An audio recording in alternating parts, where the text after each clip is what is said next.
Welcome back to the channel. Q&A की I think ये 7th episode है और सो फार सो गुड। काफ़ी अच्छा रिस्पांस मिला आप लोगों से and I am very grateful to you all कि आप मुझ पे इतना ट्रस्ट करते हैं और अपनी डिटेल्स बताते हैं मुझे, ताकि मैं उसकी एनालिसिस सब लोगों को बता सकूं। और ऑफ कोर्स मैं किसी का भी नाम यहाँ पर नहीं लेता हूँ, चाहे आप कहें या ना कहें, मैं नाम किसी का नहीं लेता हूँ। Let's start with the video. I think we have today almost 4 or 5 queries. मैं इसके अंदर अगर start करूं तो सबसे पहले there is an expat who is from Malaysia. Hi Wali bro, I have been following your YouTube channel since a month and it's been an eye opener. You are doing a great job. I haven't seen much content on financial literacy directed at educating Pakistani overseas audience. So you have a great niche. I'm surprised more people haven't started watching you yet, unfortunately. Anyways, थोड़ा थोड़ा करके काम हो रहा है. I'm an overseas Pakistani living in Malaysia since 1 year. I am 36 and I have been working at a multinational since 12 years. I'm married and have 2 kids, 8 and 3. I'm a Karachiite, but significant family is in Lahore and Islamabad as well. I don't have immediate plans of moving to Pakistan, but expat life comes with uncertainty, as you know, of course. My current investment breakdown is as follows. My one villa in Bahria Town, Karachi, given on rent. 3 plots in non-DHA property in Lahore ISB. USD 5,000 investment in company stock. USD 20,000 in gold in bank lockers. USD 130,000 in RDA savings certificates. That too high, I know. USD 5,000 in crypto. Approximate monthly savings is around US dollar 4,000, yes, 4,000 USD. In January 21, I was planning to liquidate RDA and gold to purchase DHA ISB property, but couldn't travel to Pakistan and was uncomfortable doing the transaction without physical inspection. Hence, I've continued to park funds in RDA, but now I need to redirect at least 80 to 100,000 to dollars towards real estate, mutual fund, stocks, or crypto. So the options I have are as follow. Option 1, DHA Lahore ISB plot. Real estate has ballooned up unnaturally in the last 12 months and a crash might be around the corner or stagnation at best. So really reconsidering this option. Option number 2, Malaysian real estate. This comes at a similar cost and protects against devaluation, but gains doesn't sound exciting, nor do I understand the market well. Option 2, mutual funds. I'm uninitiated on this one. I've watched your videos, but what would you recommend to be in terms of weight, choice of fund for the first timer? Option 3, stocks. I'm uninitiated on this one as well. Other than company stock option, any recommendation? Option 4, crypto. I have only kept this as a rounding error, not planning a substantial sum here. Also, can you combine can you combine your immediate recommendation with some advice on redirecting future cash flows so I could consider myself medium risk taker? Thanks a lot. अच्छा, इसके अलावा इन्होंने कुछ details और भी बताई थी, जैसे कि मलेशिया में ये ज़्यादा टाइम शायद ना रहें और शायद मूव कर जाएं और एंड थिंग्स लाइक दैट। तो अब मैं आपको बताता हूँ इनके थोड़ा सा डिटेल के। ये मलेशिया में रहते हैं and he is an expert और 12 साल से पाकिस्तान से बाहर है। आई डोंट नो बाहर बाहर बाहर हैं या पाकिस्तान से बाहर हैं या let's say job job multinational में कर रहे हैं, I don't know. But Malaysia में 1 साल से हैं और इस वक्त तकरीबन 4,000 यूएस डॉलर के करीब सेव कर सकते हैं। एंड ब्रेक डाउन उन्होंने दिया था अपनी प्रॉपर्टीज़ का पाकिस्तान के अंदर और डिफरेंट एसेट्स का, वो मैंने आपको अभी बताया है इसके अंदर। तो ये पूछ रहे हैं कि ऑप्शन क्या हो सकता है। डीएचए में लेना चाहते हैं ये प्लॉट लाहौर इस्लामाबाद के अंदर, इनका क्या लेना चाहिए नहीं लेना चाहिए। मलेशिया की रियल एस्टेट के बारे में मैंने इनको कहा था कि ले सकते हैं, but again he was saying he is not 100% sure. और प्लस ये कि मलेशिया में इनका पता भी नहीं है कि ये कितना टाइम रहेंगे। तो ऑफ कोर्स वहाँ पर अगर तो रहना होता ना कि लेट्स से 10 साल तक रहना है, तो फिर तो वहाँ पर एक मॉर्गेज कर सकते थे। लेकिन अगर आपको पता ही नहीं है कि आप वहाँ रह रहे हैं नहीं रह रहे हैं, क्योंकि लेट्स से दुबई की प्रॉपर्टी का आपको पता होता है, अगर नहीं भी रह रहे तो आप किसी तरह चला सकते हैं। लेकिन मलेशिया का आई एम नॉट श्योर कि वहाँ पर बगैर रहे कितना पॉसिबल है वहाँ पर चलाना। But he was not very much interested in having a property in Malaysia, क्योंकि उसके रिटर्न्स वगैरह इतने अच्छे नहीं हैं। म्यूचुअल फंड के बारे में बात करते हैं। म्यूचुअल फंड के बारे में इन्होंने कहा कि इन्होंने आज तक कोई नहीं इन्वेस्टमेंट की। तो यहाँ से स्टार्ट करते हैं। सबसे पहले तो देखें आप अपना म्यूचुअल फंड में इन्वेस्टमेंट स्टार्ट कर दें। वो इसलिए कि आप थोड़ा-सा, मैं ये हमेशा कहता हूँ कि जब भी आप स्टॉक्स के अंदर जाने का सोचें, तो म्यूचुअल फंड्स के अंदर इन्वेस्ट करें, क्योंकि उसमें होगा क्या कि आपकी लर्निंग स्टार्ट हो जाएगी जैसे आप म्यूचुअल फंड के अंदर इन्वेस्ट करते हैं। मैंने भी अपनी लर्निंग जो स्टार्ट की थी वो म्यूचुअल फंड के थ्रू ही की थी, और म्यूचुअल फंड के अंदर आप इंडेक्स फंड भी स्टार्ट कर सकते हैं, म्यूचुअल फंड भी स्टार्ट कर सकते हैं रेगुलर वाले, और इसके अलावा वंस आप थोड़ा-सा कंफर्टेबल हो जाएँ तो स्टॉक्स के अंदर भी जा सकते हैं। आई वुड रिकमेंड कि आप जो आपके जो आपके प्रॉफिट्स आ रहे हैं ना नया पाकिस्तान सर्टिफिकेट से, उससे आप थोड़ा बहुत म्यूचुअल फंड में इन्वेस्टमेंट स्टार्ट कर दें, ताकि आपको फ्लेवर मिलना शुरू हो जाए स्टॉक्स का। अगेन आई वोंट से कि आप फॉरेन जाएं, चाहे वो यूएस के स्टॉक्स हों चाहे वो पाकिस्तान के स्टॉक्स हों, फॉरेन ना जाएं आप। उसके अंदर आप ईटीएफ्स ले सकते हैं यूएस के। मलेशिया में रहते हुए आपको ऑप्शन मिल जाएंगे कि आप यूएस के ईटीएफ्स ले लें, थोड़े बहुत ले लें, अगेन ज़्यादा ना लें, क्योंकि थोड़ा समझ लें पहले उस चीज़ को, साइकिल में आ जाएं, उसके बाद करें। Slowly and gradually win the race. और आपने अपनी एज आई थिंक बताई थी 36। So you have enough time, आप 1 डेढ़ साल इसमें टाइम लगा सकते हैं अपना समझने में इन चीज़ों को। बाकी रहा प्रॉपर्टी का, तो ऑलरेडी आपके पास काफ़ी प्रॉपर्टी का एक्सपोजर है पाकिस्तान की, तो मेरा नहीं ख्याल कि इस वक्त आपको प्रॉपर्टी में एक्सपोजर लेना चाहिए पाकिस्तान की, अनलेस एंड अनटिल बहुत अच्छी डील मिल रही हो। जहाँ तक आपकी बात है ये है कि ये क्रैश करेगी, तो पाकिस्तान की प्रॉपर्टी क्रैश नहीं करती। पाकिस्तान की प्रॉपर्टी रियल एस्टेट जो है पाकिस्तान में लेवरेज नहीं है, जिसकी वजह से, लेवरेज नहीं है तो मैंने शायद लेवरेज के बारे में इससे पहले ही बताया था कि लेवरेज बेसिकली आपका लोन के ऊपर मॉर्गेज नहीं होती प्रॉपर्टी पाकिस्तान के अंदर, तो इसलिए वो उसको कहते हैं कि एज सच कोई बबल नहीं है पाकिस्तान के अंदर। हाँ, इंडिविजुअल प्रॉब्लम्स हो सकती हैं हर सोसाइटी के अंदर, डिफरेंट सोसाइटीज़ के अंदर बूम एंड बस्ट साइकिल हो सकता है इंडिविजुअल सोसाइटीज़ के अंदर, लेकिन ओवरऑल ऐसा नहीं है कि पाकिस्तान के अंदर क्रैश होगा कोई। तो वो अलग बात है, रुपी की वैल्यू डिप्रिशिएट हो जाए वो एक अलग चीज़ है, लेकिन जो प्रॉपर्टी है वो एटलीस्ट डिप्रिशिएट नहीं होगी, स्टैग्नेंट भी हो सकती है, और कुछ प्रॉपर्टीज़ के अंदर वो भी हो सकता है जो डिक्लाइन हो जाए, लेकिन एज सच कोई मेजर करेक्शन नहीं हो सकती है। इसके अंदर अगेन मैं कहूँगा कि आपके पास जो इतने पैसे मौजूद हैं, आप इसको अभी संभाल के रखें। इसको, आपको जो प्रॉब्लम हो रही है ना कि ये पैसे मौजूद हैं, इनका क्या करें, तो मैं कहता हूँ कि आप स्टार्ट कर दें म्यूचुअल फंड के अंदर इन्वेस्ट करना। आप जब स्टार्ट करेंगे ना तो बहुत मज़ा आता है इसके अंदर, आप इसके अंदर लर्न करते हैं चीज़ें। आई होप कि आपके पास थोड़ा सा एक आध घंटा हो दिन के अंदर, जो आप पाकिस्तान के स्टॉक्स देख सकें, यूएस के स्टॉक्स देख सकते हैं, लेकिन अगेन मैं कहूँगा कि स्टॉक्स को आप डायरेक्ट इन्वेस्ट ना करें, 6-8 महीने कम से कम म्यूचुअल फंड्स और ईटीएफ्स के अंदर इन्वेस्ट करें। उसके बाद इन द मीनवाइल आप प्रोसेस स्टार्ट कर दें अपना अकाउंट बनाने का और ये सारी चीज़ों का, लेकिन इन्वेस्टमेंट आप स्टार्ट ना करें स्टॉक्स के अंदर। जब आप म्यूचुअल फंड्स में थोड़े से आपको आपको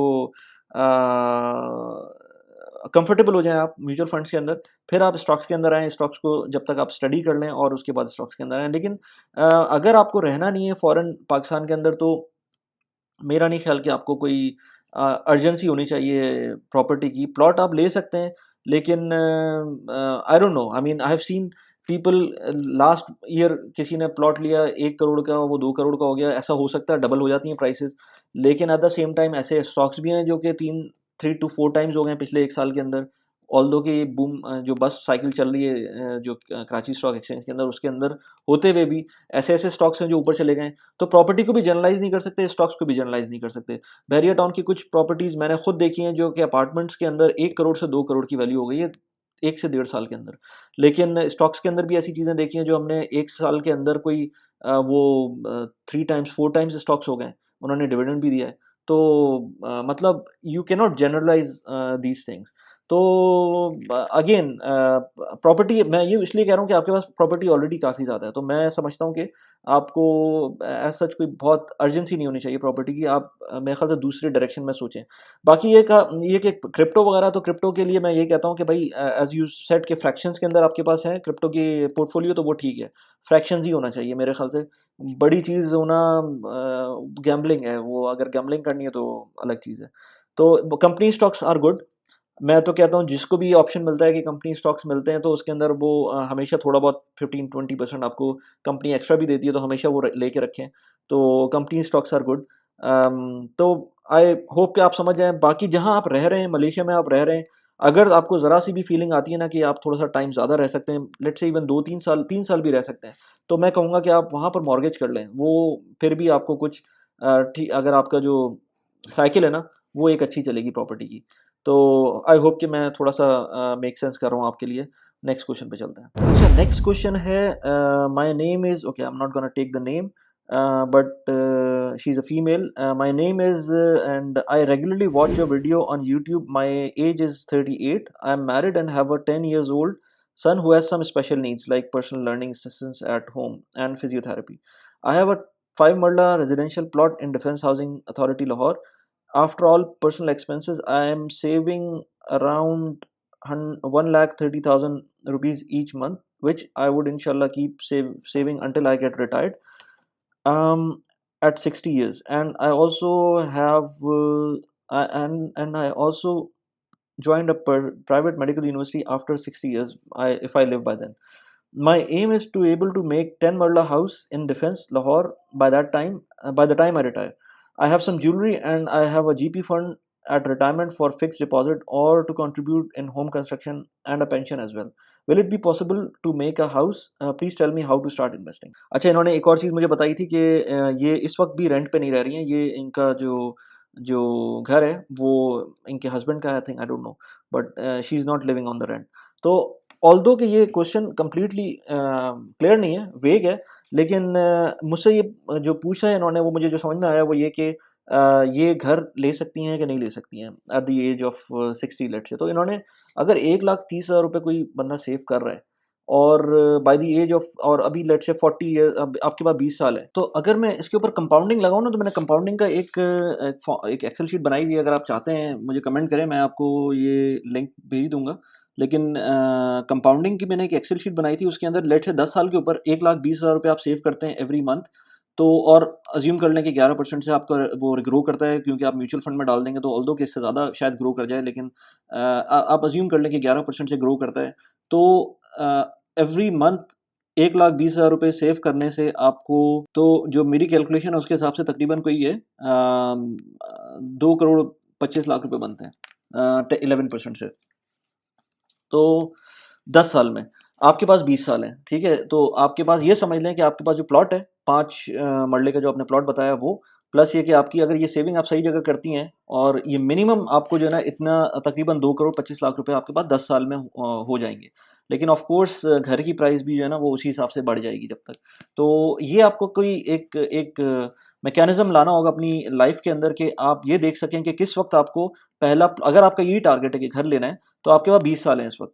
20 साल के अंदर आपके पास कौन सा ऐसा पॉइंट है कि आप एक प्लॉट ले सकें। तो प्लॉट की प्राइस आप लगा लें कि अपने पास कि वो कितनी है, तो उस प्लॉट की प्राइस के हिसाब से आप अपना टारगेट रखें कि ये लेट से आपका प्लॉट आता है, फर्ज करें 10 मरले का आपने बोला है शायद, तो 10 मरले का प्लॉट जो है वो आता है, आई डोंट नो, लेट से 1.5 करोड़ रुपए का आता है या 1 करोड़ रुपए का आता है, जितने का भी आता है। तो 1 करोड़ रुपए आपके पास कब जमा हो सकते हैं इस कंपाउंडिंग के हिसाब से? तो आपके पास एक 2,25,00,000 रुपए तो 10 साल बाद जमा हो जाएंगे।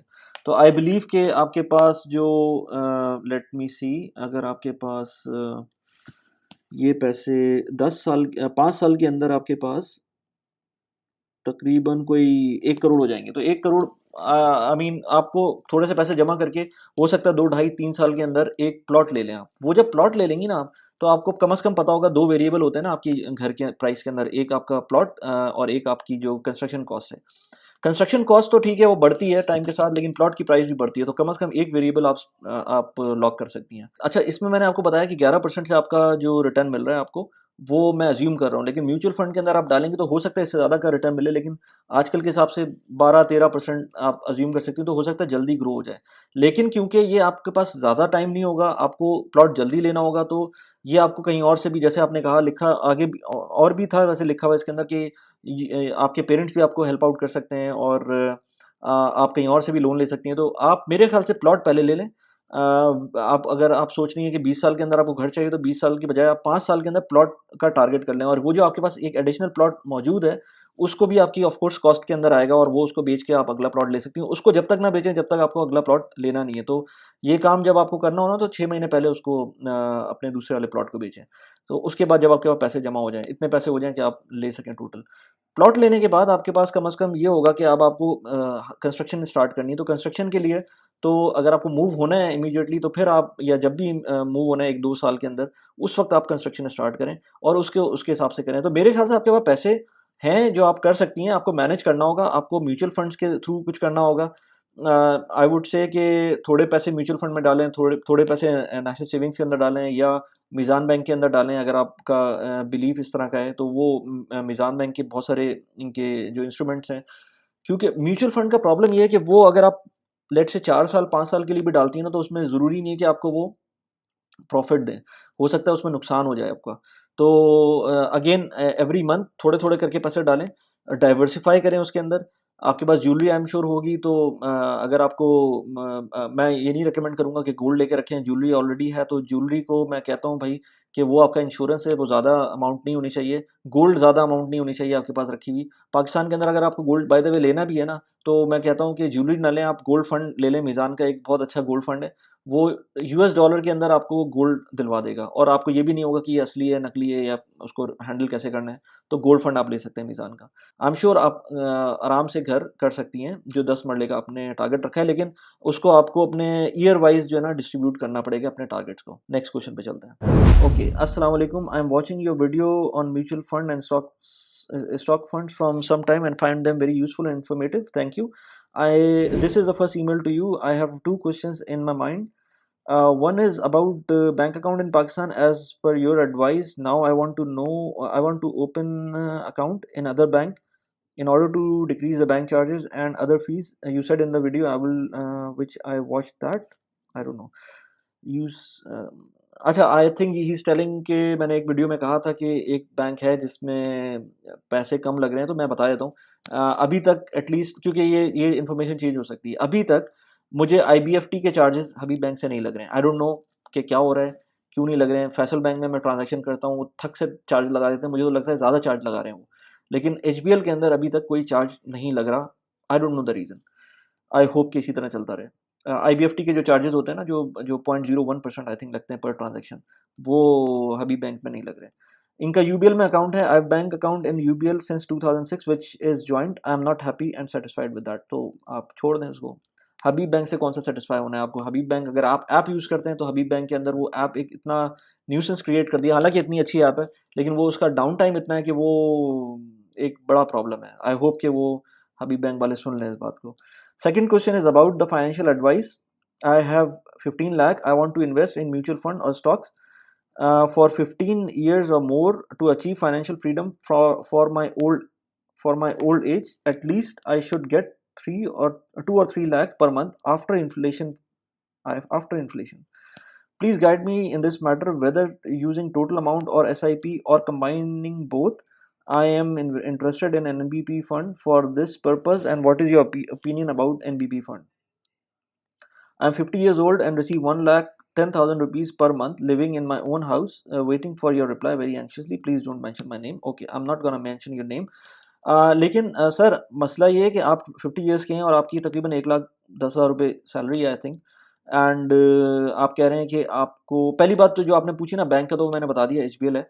आई डोंट नो एचबीएल का क्या क्या करंट क्या सिचुएशन है, लेकिन अभी तक मुझे सही लग रहा है, वो उसमें कोई आईबीएफटी चार्जेस नहीं लग रहे हैं। दूसरा ये कि फाइनेंशियल एडवाइस अबाउट 15 लाख रुपए, 15 लाख रुपए से आप 2 लाख रुपए पर मंथ तो नहीं बना सकते, दैट्स फॉर श्योर।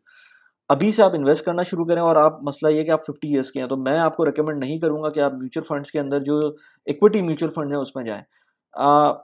क्योंकि ठीक है, 15 साल का आप होराइजन रखते हैं, 65 ईयर्स की एज तक का, फिर आप कर सकते हैं इक्विटी म्यूचुअल फंड, लेकिन वो 5 साल के लिए करें और उसके बाद आपको निकल जाना पड़ेगा। ऑल्दो कि इस वक्त की जो जो लेवल्स है ना मार्केट के, वो ऐसे हैं कि होपफुली कि नेक्स्ट 5 ईयर्स के अंदर वो रिकवर आपको अच्छा प्रॉफिट दे रही हो, तो आप कर सकते हैं म्यूचुअल फंड। अगर आपके पास 15 साल का टाइम है, तो आप मेरे ख्याल से म्यूचुअल फंड के अंदर जो equity risk based mutual fund है उसके अंदर आप इन्वेस्ट कर सकते हैं। और अगर आप बाय द वे अगर आप जॉब कर रहे हैं और नॉर्मल जॉब कर रहे हैं, तो आप मेरे ख्याल से म्यूचुअल फंड के अंदर जाएं रिस्क वाले में, और पेंशन फंड में भी चले जाएं। उससे आपका टैक्स भी बचेगा। इसके बारे में मैंने एक वीडियो बहुत पहले बनाई थी, लेकिन उसमें ये होता है कि आप अपनी कंपनी के एचआर से बोलें कि वो आप म्यूचुअल फंड में इन्वेस्ट करें। आपको तकरीबन आई थिंक, अगर पेंशन फंड और म्यूचुअल फंड दोनों कंबाइन करके आप इसमें इन्वेस्ट करेंगे ना, तो आपको तकरीबन 40% का आपको इनकम टैक्स रिबेट मिल सकता है। यानी कि आपकी इनकम पे सिर्फ 60% पे आपको टैक्स लगेगा, 40% पे नहीं लगेगा। तो ये एक चीज़ है जो आप कर सकते हैं। आई डोंट नो आप कर रहे हैं कि नहीं कर रहे हैं।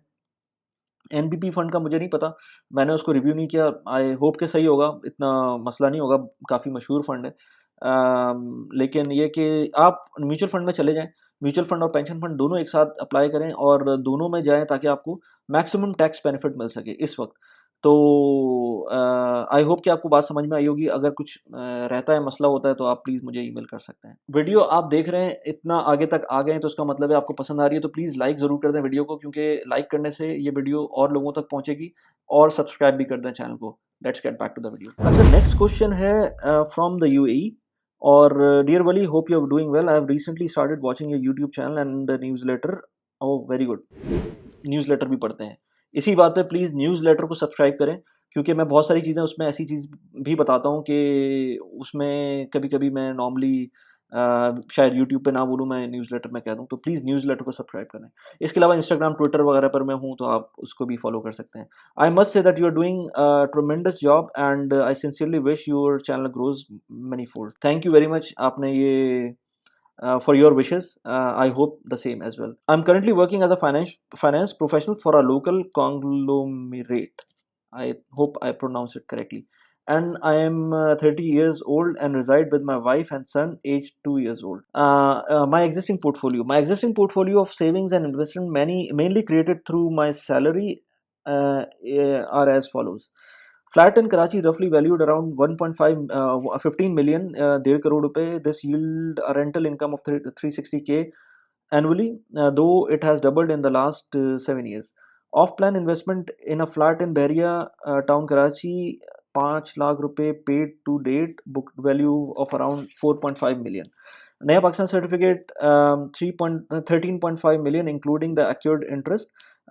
Mutual fund investment of 3 million, currently valued at 2.86 million. One is equity, one is funds of funds, moderate plan, and one is asset allocation. Emergency fund, by the way, mutual fund इन्होंने देखे ना 30 लाख रुपए डाले और अभी ये 2.86 million पे मौजूद है। यानी कि आप इनके तकरीबन कोई 2 लाख रुपए, 2.5 लाख रुपए जो है वो नुकसान में है म्यूचुअल फंड्स के अंदर। ये होता है म्यूचुअल फंड के अंदर जो मार्केट, बल्कि ये मैं जब अभी ईमेल पढ़ रहा हूँ, तो I I I I don't hope so, but I think so कि इनका जो इस वक्त है ये शायद ये 28 लाख पे पहुंच गया हो। तो म्यूचुअल फंड्स के साथ ये मसला है, क्योंकि वो स्टॉक मार्केट के ऊपर कंप्लीटली करते हैं। लेकिन again, I was if somebody ask me, मैं बोलूंगा कि म्यूचुअल फंड के अंदर आप जैसे डिप हो रही है आप उसके अंदर और डाल दें, क्योंकि इनकी एज 33 है, ये कर सकते हैं, ये कॉन्स्टेंटली इन्वेस्ट कर सकते हैं। Emergency fund of 60,000 US AED dirham as cash in the UAE and accrued gratuity of around 60,000 dirhams. Very good, he knows के कितनी ग्रेजुटी है, ये पता होना चाहिए आपको यूएई में काम करते हुए कि आपकी ग्रेजुटी कितनी है। इस पे बात करते हैं अभी।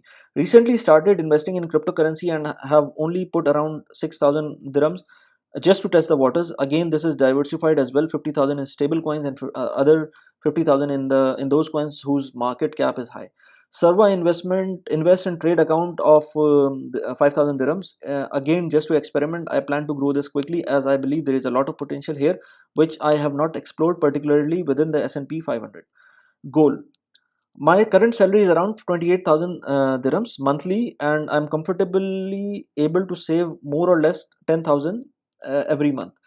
I also have my parents back home and send back around 4,000 dirham to support the family. My wife is a homemaker, and for now, there is no financial contribution from her end. My goal is to create sources of passive income and attain at least 50% of my annual salary income, whereby I can reduce my dependence on salary and create alternate source of income. Question: do you think my existing portfolio needs to be diversified more? What other investment opportunities should I explore with the focus on growth and passive income? Do you think I should focus more on crypto, especially since there is a lot of hype due to metaverse? What other alternate source of passive income are there which I could consider? Notes: if you plan to use this in question, do not disclose my name. Of course, I'm looking forward to hear from you. Okay, so इनकी जो email मैंने पढ़ी और आपने देखा, तो basically एक चीज़ मुझे जो ट्रिगर की वो ये कि आपका जो इमरजेंसी फंड है वो आप कैश में ना रखें, आप उसको नेशनल बॉन्ड्स के अंदर कन्वर्ट कर दें। जब घर मैं खरीदने वाला था उस वक्त मैंने नेशनल बॉन्ड को यूज़ किया था। उस वक्त नेशनल बॉन्ड मतलब नेशनल बॉन्ड ज़्यादा आपको कोई रिटर्न तो अच्छा नहीं देता, लेकिन इमरजेंसी फंड के लिए एक्सेसिबिलिटी के लिए वो बहुत अच्छी चीज़ है। और विद इन यूएई है वैसे तो नया पाकिस्तान सर्टिफिकेट के अंदर आप डाल सकते हैं डॉलर के अंदर, लेकिन उसकी एक्सेसिबिलिटी का थोड़ा सा मसला होगा जब इमरजेंसी फंड आपको चाहिए हो। तो it's good place to be. हो सकता है कोई नाम भी निकला है। तो ये एक चीज़, और दूसरा ये कि सर्वा इज़ गुड। सर्वा आप यूज़ करें, इट्स वेरी गुड एक्चुअली। आप उसको कंटिन्यू करें इसी तरह से, थोड़ा थोड़ा करके उसके अंदर ऐड करें। और सर्वा के अंदर ट्रेडिंग अकाउंट भी खुल गया है, अब ट्रेडिंग भी होती है उसके अंदर, वो भी आप यूज़ कर सकते हैं। मैंने अभी तक यूज़ नहीं की उसकी ट्रेडिंग, लेकिन आपने अगर उसको देखा है तो आप, और डेफिनेटली अच्छी चीज़ है वो। आई एम श्योर उसके अंदर कोई इफ्स एंड बट्स नहीं होंगे। तो आप उसमें इंडिविजुअल स्टॉक्स को भी डील कर सकते हैं, लेकिन इंडिविजुअल स्टॉक्स पे जाने से पहले, खास तौर पे यूएस के स्टॉक्स को जाने से पहले, थोड़ा सा उनको स्टडी कर लें, क्योंकि वो अमाउंट ज़्यादा होती है। आई डोंट नो सर्वर के अंदर फ्रैक्शनल शेयर्स का उन्होंने ऑप्शन दिया हुआ है कि नहीं दिया हुआ। अगर नहीं दिया हुआ तो आप सोच लें, एक एक स्टॉक, अमेजोन का एक स्टॉक $3000 का है, एप्पल का स्टॉक, आप सोच सकते हैं अमाउंट क्या है उनकी। तो उसमें जाने से पहले थोड़ा सा उसको स्टडी ज़रूर कर लें। पाकिस्तान के स्टॉक्स मैं कहूँगा हाँ, पाकिस्तान के स्टॉक्स में जाने से पहले म्यूचुअल फंड आप करते रहें उसको इन्वेस्ट, क्योंकि आपके पास टाइम होराइजन बड़ा है। तो आप उसको जब जब भी डिप आए तो ज़्यादा इन्वेस्ट कर दें, वरना अदरवाइज आप महीने के महीने जो भी इन्वेस्ट कर रहे हैं उसको करते रहें आप उसके अंदर। इसके अलावा आप जो इसके अंदर स्टॉक्स हैं, स्टॉक्स के अंदर आप इन्वेस्ट करें, जो जो डिविडेंड यील्डिंग स्टॉक्स हैं, उसके अंदर आप इन्वेस्ट करना शुरू करें पाकिस्तान के अंदर, क्योंकि आपने म्यूचुअल फंड में ऑलरेडी थोड़ा सा एक्सपोजर ले लिया है, आपको समझ में आ गया। तो आप, मैं कहता हूँ नेक्स्ट स्टेप आपका स्टॉक्स होना चाहिए। स्टॉक्स के अंदर आप जाएं और ब्रोकर अकाउंट खोलें, थोड़ा सा चीज़ों को समझें। मैं अपने चैनल के ऊपर वीडियोस बनाना शुरू कर रहा हूँ अब, जो डिविडेंड यील्डिंग स्टॉक्स हैं पाकिस्तान के, उनके ऊपर मैं वीडियोस बनाऊंगा। जैसे लेट से एंग्रो फर्टिलाइजर है, मुझे बहुत अच्छा स्टॉक लगता है उसका। आप ये समझे ना, उसने 3 साल के अंदर अपने जो स्टॉक्स की प्राइस थी, वो 10 रुपए शायद बढ़ी होगी 3 साल के अंदर, लेकिन जो उसकी यील्ड है, वो जो डिविडेंड यील्ड है, उसके थ्रू उसने 3 साल के अंदर ही अपनी कॉस्ट पूरी कर दी। यानी कि आप ये समझें कि अगर 1 लाख रुपए का, लेट से 1 करोड़ रुपए का कोई अपार्टमेंट है, उसने 3 साल के अंदर अपना किराया देकर अपनी कॉस्ट पूरी कर दी 1 करोड़ रुपए। तो 1 करोड़ रुपए उसने उस अपार्टमेंट ने जब आपको कॉस्ट पूरी कर दी, तो आप चाहे वो 1 करोड़ का हो, चाहे 1 करोड़ 10 लाख का हो, 20 लाख का हो, तो आपके लिए तो वो फ्री का पड़ गया वो अपार्टमेंट। तो इसी तरह एंग्रो का स्टॉक भी है, एंग्रो ईफर्ट का जो स्टॉक है, मैं उसके ऊपर वीडियो बनाऊंगा। इस तरह के और स्टॉक्स पे वीडियो बनाऊंगा। आप मुझे बताएं कि मैं किस किस स्टॉक पे बनाऊं, तो मैं उसको इंडिविजुअली लर्न करके, जो मुझे पता है, जाहिर सी बात है मैं उनको तो बना लूंगा, लेकिन अगर आप किसी और स्टॉक पे चाहते हैं तो मुझे बताएं, मैं उनके ऊपर वीडियोस जल्दी बनाऊंगा। अच्छा, अब जहाँ तक बात रह गई कि आप होना चाहते हैं बेसिकली फाइनेंशियली इंडिपेंडेंट। देखें, ये गोल मेरा भी है कि मैं जो है ना, मैं चाहता हूँ कि मेरे सर्टेन परसेंटेज बन जाए, कि वो जो करंट सैलरी है उतनी ही मेरे पास इनकम आना शुरू हो जाए, ताकि मैं फाइनेंशियली इंडिपेंडेंट हो जाऊँ। अब ये देखें कि मैंने इस पे वीडियो बनाई हुई है, आप उसको जाके देख सकते हैं। मैं उसका लिंक लगा रहा हूँ कि मैं किस लेवल के ऊपर इस वक्त फाइनेंशियली इंडिपेंडेंट हूँ। मैं उससे आगे आगे जाना चाहता हूँ, जाहिर सी बात है, क्योंकि हर एक का गोल ज़्यादा होता है। तो ज़्यादा गोल तो यही है कि अगर मैं किसी पॉइंट पर ऐसा आ जाऊं कि मैं कंप्लीटली फाइनेंशियली इंडिपेंडेंट हो जाऊं, जिसमें मुझे जॉब की ज़रूरत ना पड़े, वो बेस्ट सिनेरियो होता है, जिसके अंदर मेरे सारे करंट जो किचन एक्सपेंसेस है वो भी चल जाएं, और जिसमें मेरे जो आगे मेन खर्चे आने हैं, जिसमें बच्चों की एजुकेशन है, वो भी हो जाए। तो वो तो आइडियल केस सिनेरियो होगा ना। उसके अंदर, उसके लिए आपको परसेंटेज तो आप सेट कर सकते हैं कि लेट से मेरी सैलरी अगर 28,000 दिरहम है, तो लेट से मैं कहता हूँ कि 10%, यानी कि तकरीबन 3,000 दिरहम मैं उसके अंदर अपना पैसिव इनकम से स्टार्ट कर दूँ। तो पैसिव इनकम के अंदर आपकी रेंटल इनकम बेस्ट है। जितना भी कह लें कि पाकिस्तान के अंदर रेंटल इनकम आपकी इतनी नहीं होती, 3 to 4% होती है एसेट की, वो बात बिल्कुल सही है। लेकिन वंस आपकी ये रेंटल इनकम आना शुरू हो जाती है, तो ये मैं कहूँगा आपसे कि इन्फ्लेशन प्रूफ इनकम है।